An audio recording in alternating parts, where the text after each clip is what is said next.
Since 1997, scientists are observing the gas exchange of the forest with the atmosphere.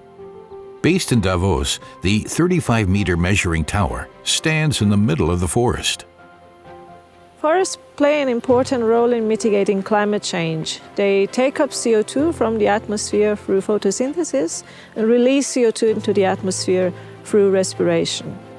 Now, with ETH covariance measurements, we can get an understanding of the dynamics of the forest and whether the ecosystem is a net source or a net sink for CO2.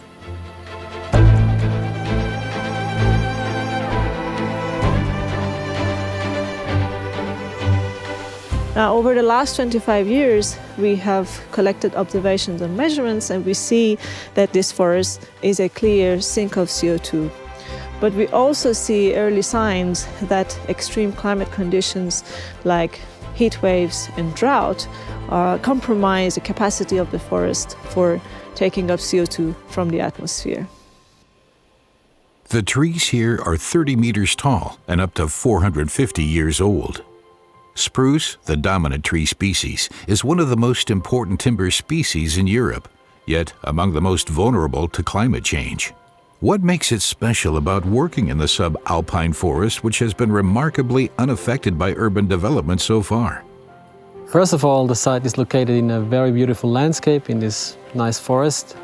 And second, many institutions and groups are doing research here. We from ETH are measuring the forest ecosystem by soil sensors, by measuring above the ground, in the canopy, and also on top of the 35-meter tower. And we are measuring about 300 variables, so many different devices and instruments are involved, which makes it very complex. And also to work on a tower when it's cold and to climb the tower can be really challenging. ICOS is a European integrated carbon observation network and provides harmonized greenhouse gas measurements throughout Europe. The Davos station is an ICOS Class 1 station, highest standard supply. We hope that we can continue our long-term measurements in the future, and we hope that the collaborations can continue and that the scientific community can make good use of our measurements and observations.